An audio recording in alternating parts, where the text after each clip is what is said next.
শুক্রবার মানেই কিন্তু মজার মজার খাবার, মোরগ পোলাও, বিরিয়ানি, কাচ্চি ইত্যাদি ইত্যাদি। তো হ্যালো এভরিওয়ান, আসসালামু আলাইকুম। কেমন আছেন সবাই? আশা করি ভালো আছেন, আমিও ভালো আছি আলহামদুলিল্লাহ। তো সকালবেলা আমি ঘুম থেকে উঠতে একটু লেট হয়ে গেছে, ঘুম থেকে উঠেই তাড়াহুড়া করে ওদের কি রান্না করে দেবো।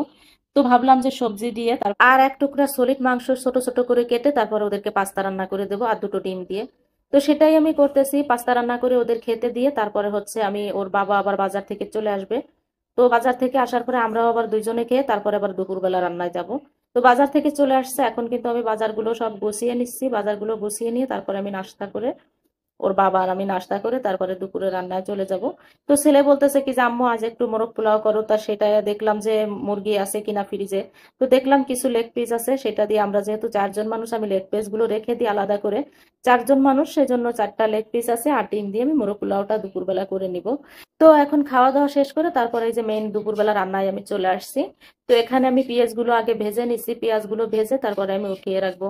তো রান্না করা শুরু করে দিলাম। আর এখন আমি আপনাদেরকে একটা কথা বলি, সেটা হচ্ছে আপনারা যদি আমার ভিডিও একটুও ভালো লেগে থাকে তাহলে একটা লাইক কমেন্ট শেয়ার করবেন। আপনাদের একটা লাইক কমেন্ট শেয়ারে কিন্তু আমি অনেক দূর পৌঁছিয়ে যেতে পারবো।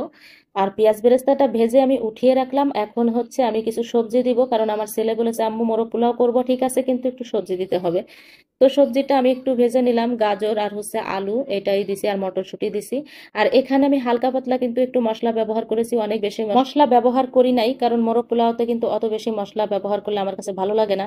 আমি আসলে বিভিন্ন ভাবে রান্না করি, তো আজ এইভাবে রান্না করছি, অবশ্যই অনেক বেশি মজা হবে। আর এখানে একটু টক দই দিয়ে দিলাম, টক দই দিলে কিন্তু একটু ভালো লাগে। আর এখন ভাজা ভাজা হয়ে গেছে, এখন যে আমি যে গাজরগুলো আমি ভেজে রেখেছিলাম সেগুলো দিয়ে দিলাম, তারপরে চাউলগুলো দিয়ে দিলাম। এখন আমি কিছু সময় ভেজে নিব, তারপরে আমি গরম পানিটা দিয়ে দিলাম। গরম পানিটা আমি আগে থেকে করে রাখছি, গরম পানিটা করে দিলে কিন্তু একটু ভালো হয়। আর চাউলের পরিমাণ যত তার থেকে কিন্তু দ্বিগুণ পানি দিতে হবে। আর কিছু পেঁয়াজ বেরেস্তা আমি কিন্তু এই যে এখন দিয়ে দিলাম, আর লাস্টে যে আমি কিছু পেঁয়াজ বেরেস্তা দিয়ে দিব। তো এখন পানিটা শুকিয়ে গেছে, এখন আমি কাঁচামরিচগুলো দিয়ে দিলাম, কাঁচামরিচের মাথাগুলো একটু ভেঙে দিলাম। আর মাঝে কিন্তু একটু লেবুর রস দিয়েছি, লেবুর রসটা দিলে কিন্তু একটার সাথে একটা ভাত লাগে না। আবার আপনারা ঘিও দিতে পারেন, আমি এখন ঘি নাই এই জন্য আমি লেবুর রসটা দিয়ে দিলাম, দুইভাবে দিলেই কিন্তু হয়। তো যাই হোক, আমার রান্নাটা কমপ্লিট হয়ে গেছে, এখন আমি পেঁয়াজ বেরেস্তাগুলো দিয়ে দমে বসাই দিলাম। আর দুপুরে খাওয়ার জন্য কিন্তু আমি এই যে শশাগুলো কেটে নিচ্ছি, সবকিছু গুছিয়ে রাখতেছি, কারণ ওরা আসলেই আমি যেন খাবারটা সার্ভ করতে পারি। যেহেতু ছেলের আজ 2:30 থেকে পরীক্ষা আছে, আর বাহিরের ওয়েদারও ভালো না। আবার শুক্রবার ওর বাবা কিন্তু অফিস বন্ধ, তারপরেও কি হয়েছে তার বলে উত্তরা নাকি কাজ আছে, অফিসের কি কাজ আছে তার, কিন্তু শুক্রবারও সময় নেই। আমার শুক্রবারটা আসলে সবসময় প্যারার ভিতরে যায়, সব সময়ের জন্য মানে একটা না একটা থাকে, যেমন ছেলের হয়তো পরীক্ষা থাকে, না হলে ওর বাবার কোনো প্রোগ্রাম থাকে, মানে একটা না একটা প্যারা আছেই। তো এই তো শশাগুলো কেটে নিলাম, এখন সুন্দর করে সাজিয়ে গুজিয়ে নিছি। এখন ওরা চলে আসছে, ওদেরকে আমি খাবার দিব, সাথে আমিও খেয়ে নিব। আমিও খাবারটা খেয়ে নিচ্ছি, বেশ মজা হয়েছে।